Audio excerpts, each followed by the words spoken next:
Déplastifier sa vie, tel est le nom de l'ouvrage de Nelly Ponce aux éditions Actes Sud et présenté ce jour à l'occasion d'une conférence qui a eu lieu ce matin sur ce rendez-vous de la transition T'as tout juste. Ce titre-là, Déplastifier sa vie, est accompagné d'une autre phrase. Je passe à l'acte. Je passe à l'acte, oui, mais comment en fait? Si la démarche individuelle peut être simple intellectuellement à réfléchir, la démarche collective, elle, est un peu plus difficile. Alors le point de départ de ce livre-là, ça se passe dans les années 90, c'est ça? On veut pas aller dans l'eau parce que l'eau est trop sale. Bonjour, oui, tout à fait. J'ai envie de rebondir tout de suite sur ce que vous venez de dire, puisque ce livre Déplastifier sa vie fait suite à une enquête de plus de 3 ans qui a donné lieu à un premier livre beaucoup plus sociétal, collectif, qui pose les grands enjeux systémiques, qui s'appelle Océan Plastique. Et finalement, je me suis rendu compte que malgré tout, malgré le fait que l'échelle individuelle est largement insuffisante, les gens ont besoin aussi de se mettre en mouvement. Pour ma part, la question du plastique, vous venez de me le demander, est arrivée assez intuitivement. Effectivement, dans les années 90, il y avait encore très peu de bouts de plastique qui flottaient dans l'eau de mer. J'étais près de Marseille, là où je suis née, et pour moi, c'était déjà trop. Il était venu me raconter qu'il n'avait rien à faire là et qu'il y avait quelque chose qui tournait pas rond. Alors le constat, le plastique est bien sûr dans nos vies, hein, ça c'est une réalité, il suffit de regarder cette table-là. Dans votre enquête, dans l'écriture de ces différents ouvrages, qu'est-ce que vous interrogez finalement sur cette place du plastique? Alors le plastique existe depuis de nombreuses années, des tonnes et des tonnes. Qu'est-ce qu'on interroge? On interroge sa production, on interroge l'utilisation. Expliquez-nous un peu les différentes pistes. Justement, absolument tout. Ce qui m'intéresse particulièrement avec la question plastique par rapport à, par exemple, au changement climatique ou l'effondrement de la biodiversité, c'est que c'est beaucoup plus intuitif pour chacun d'entre nous. C'est un fait de civilisation. Il vient vraiment de parler de qui nous sommes, de la société que nous avons mis sur pied, cette société de la surconsommation, du jetable, qui n'aurait jamais pu avoir lieu sans lui, de celle qui s'est coupée de la préciosité des ressources, qui s'est coupée de la nature. Et donc, à travers ce chemin de l'histoire du plastique, l'histoire de la matière, de sa fabrication, de sa production, la manière dont on l'a répandu à travers le monde, ça va en miroir nous raconter quelles sont nos priorités, et priorités qui sont largement à revoir aujourd'hui dans un monde de multicrises systémiques. Alors on parle de transition écologique et peut-être ce chiffre-là que vous écrivez, et puis c'est 8,9 milliards de tonnes de plastique produites depuis 1950, seulement 9% recyclés. Tout simplement parce que l'immense majorité des plastiques ne sont pas recyclables, quoi qu'on en dise. Quoi qu'on en dise, sont pas recyclables. Non. Alors, le plastique a pourtant cette vertu-là, si l'on parle d'automobile, d'alléger, donc d'une consommation moindre. Voilà, comment on fait ce ratio-là de son utilisation utile et son impact? C'est une très bonne question, parce que dans un monde qui est carbone orienté aujourd'hui, et pour cause, on a un petit sujet de changement climatique, on va souvent aller vers le plastique parce qu'il est plus léger. Donc quand on le compare au verre, nos outils qui sont l'analyse du cycle de vie va dire, plastique plus léger, moins d'impact carbone, plastique plus écologique, le plastique est bon pour la planète. Sauf que ces outils-là ne prennent pas en compte une grande problématique de ces matières qui sont sa toxicité et les problèmes de pollution à moyen et long terme sous toutes ses formes, macro, micro, nano et chimiques. On n'aura pas le temps de développer ici. Et du coup, ce qu'il est important de comprendre, c'est que à travers l'histoire de la matière et de ses usages, on va pouvoir comprendre assez vite qu'on a un paradoxe fondamental, c'est qu'on a créé la société du jetable sur la matière la plus problématique que nous ayons mis sur pied. Donc déjà, le premier axe de travail, c'est de travailler sur ce paradoxe, justement. Donc réduire drastiquement, découpler du jetable et de la surconsommation. Après, il y a des secteurs, des produits et des usages pour lesquels aujourd'hui on n'a pas encore mieux. Et donc, une fois qu'on a fonctionné en entonnoir, mais qu'on a drastiquement réduit, la moitié de la production mondiale aujourd'hui va pour l'emballage et l'usage unique. On produit 460 millions de tonnes de plastique par an. Une fois qu'on a opéré cette réduction drastique, alors là, on peut commencer à réfléchir de manière pertinente. Qu'est-ce qu'on fait pour les filets de pêche? Qu'est-ce qu'on fait pour les mégots? Qu'est-ce qu'on fait parce qu'on va pas travailler au même type de solution pour le transport, pour la bouteille, voilà. Alors je disais, la phrase qui accompagne le titre Déplastifier sa vie, c'est « Je passe à l'acte ».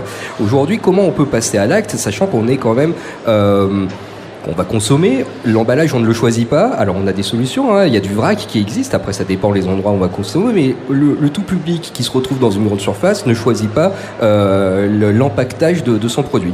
Oui, complètement. Alors, ce thème, Je passe à l'acte, c'est une collection de livres, en fait, qui est née suite au film Demain de Cyril Dion, où les gens avaient envie de se mettre en mouvement à l'échelle individuelle, sans jamais perdre de vue que les sujets sont éminemment collectifs, voire même politiques et démocratiques aujourd'hui, bien entendu.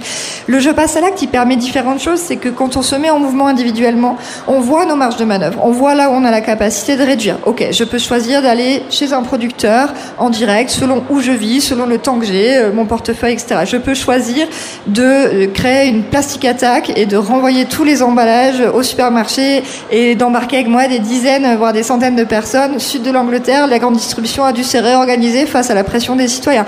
Dans tous les cas, l'échelle individuelle, à un moment donné, elle nous montre là où on peut plus. Là où c'est le collectif, là où on a besoin de fiscalité, d'accompagnement gouvernemental, là où on a besoin de politique. Et donc, moi, je trouve que c'est une échelle qui est intéressante parce que déjà, elle soulage, elle permet de se mettre en cohérence, elle permet de rentrer dans une forme de sobriété, d'alléger notre quotidien, et ensuite de voir là où finalement j'ai besoin de me relier aux autres pour avoir un impact plus fort sur la société qui m'entoure. Donc ça a toutes les vertus. Alors bien sûr, là vous évoquez cet exemple-là en Angleterre, donc des actes citoyens, des actes politiques ensuite suite à ça, et le rôle des industriels aussi à convoquer. Il faut qu'ils fassent quelque chose. Alors quel est le levier ici dans vos recherches? On pense bien sûr que c'est le levier politique qui est peut-être aussi le plus important. En fait, on a un triptyque citoyen, politique et industriel, et s'il n'y a pas une mise en mouvement de chaque élément du triptyque, il n'y a pas d'avancée majeure. Donc les freins, ils sont clairement liés au monde économique et à celui des lobbies. On vient d'avoir le traité mondial, 3e session des négociations du traité mondial qui vient de se terminer à Nairobi. Les lobbies d'intérêt privé étaient surreprésentés. On a quand même affaire avec la plasturgie à des mastodontes. On a aussi des industries qui sont totalement dépendantes de la plasturgie. 9 jouets sur 10, l'industrie du jouet totalement dépendante de la plasturgie, l'agroalimentaire via les emballages. Donc en fait, on a un maillage d'industrie sans des décisions politiques majeures fortes et des accompagnements, parce qu'il y a des chaînes de production à réorienter, il y a des emplois en jeu, donc on a éminemment besoin aussi, évidemment, du politique. Alors si je reprends les chiffres que je citais tout à l'heure, c'est donc 9% de ces 8 milliards de tonnes qui ont été recyclées, 12% incinérées, et puis le reste dans les décharges et vous notez dans la nature, quoi.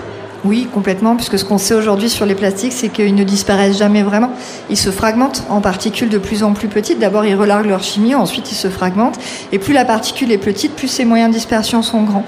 Donc, il n'y a pas encore eu de carottage dans les décharges des années 70. Je sais qu'il y a une chercheuse qui est en train de chercher des fonds pour le faire. J'ai vraiment très très envie de savoir, mais dans tous les cas, on retrouve déjà dans les sols, sont potentiellement 4 fois plus pollués que les océans. On retrouve dans tous les sédiments qui sont creusés des micros et nanoplastiques. Donc oui, il y a vraiment besoin d'avancer sur cet aspect du sujet. Alors vous évoquez l'océan, et c'est bien sûr l'image qui touche tout le monde avec ce continent entre guillemets où on cherche des solutions pour nettoyer ici et là, tel inventeur. Et vous vous dites impossible à nettoyer?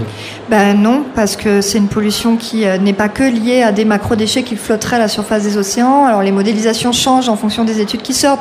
Globalement, on s'accorde pour dire que seul 1% des plastiques flottent à la surface et 99% ont déjà rejailli sur les côtes, ont atteint les fonds où se sont délités, fragmentés en micro et nanoparticules. Donc finalement, qu'est-ce qu'on pourrait faire d'autre que de ratisser avec des filets d'émail infiniment petites l'entièreté de l'océan avec toute la vie qui va avec? C'est absurde. Donc les enjeux de nettoyage sont importants à certains endroits de manière stratégique. C'est très important aussi parce que les enfants, ça les sensibilise, parce que tout oiseau qui s'étouffera pas avec ou toute tortue qui s'étouffera pas avec, c'est toujours ça. Mais les solutions, évidemment, elles sont beaucoup plus en amont. Et puis vous évoquez aussi le fait que l'on ingère l'équivalent d'une carte bleue en matière plastique. Alors ça, c'est une image qui a été donnée par le WWF, qui agace les scientifiques qui ont toujours très peur de ces images-là, mais ça parle aux gens. Donc effectivement, ce qui est sûr, c'est que on boit, on mange et on respire du plastique tous les jours. Et toutes les découvertes scientifiques qui ont lieu ne vont pas vers quelque chose qui est très positif sur le plan de la santé humaine.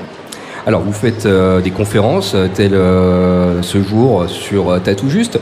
Les discussions que vous avez, c'est avec des convaincus, avec des curieux, avec des sceptiques? Tout, j'ai envie de dire. Les gens ont plutôt envie de comprendre, surtout que mes formats de conférences sont beaucoup autour de comment est-ce qu'on développe des clés de compréhension qui nous permettent de décrypter les fausses bonnes solutions qu'on nous propose, les fausses bonnes idées, les éléments de langage du lobby, les articles, mais les médias relaient beaucoup ce fantasme de la solution technologique, de la personne providentielle qui va venir nous sauver. Donc moi ce que j'ai envie, c'est de donner des clés de lecture et de compréhension pour que chacun en puisse s'en saisir. Et il y a beaucoup de curiosité. Après, c'est un sujet, quand on rentre dans le détail, qui est quand même très anxiogène, donc il est à manier avec précaution aussi.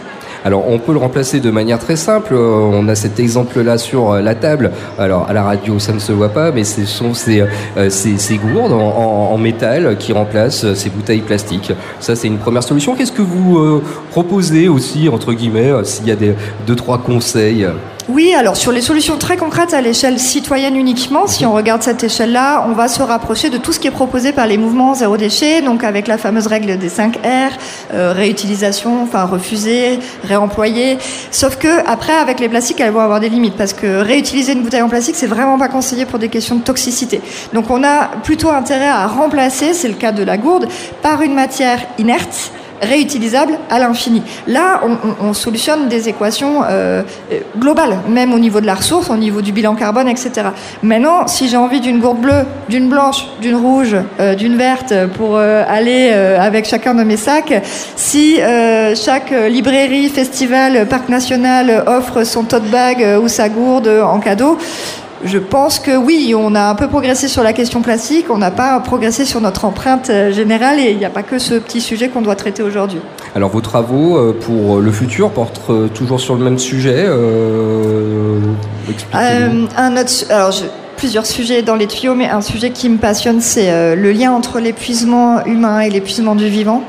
Le lien entre la souffrance au travail, les burn-out et la raréfication des ressources, que nous sommes face à un seul et même système, un seul et même phénomène, et que nous faisons partie de ce vivant qu'on épuise. Force est de constater que de plus en plus de gens sont en mal-être et en difficulté, et ce lien, toutes ces questions de lien et de systémique entre les sujets me passionnent. Donc je travaille dessus en ce moment. Bon, et merci Nelly Ponce d'être venue nous voir. Déplastifier sa vie, c'est donc le nom de cet ouvrage aux éditions Actes Sud. Merci beaucoup.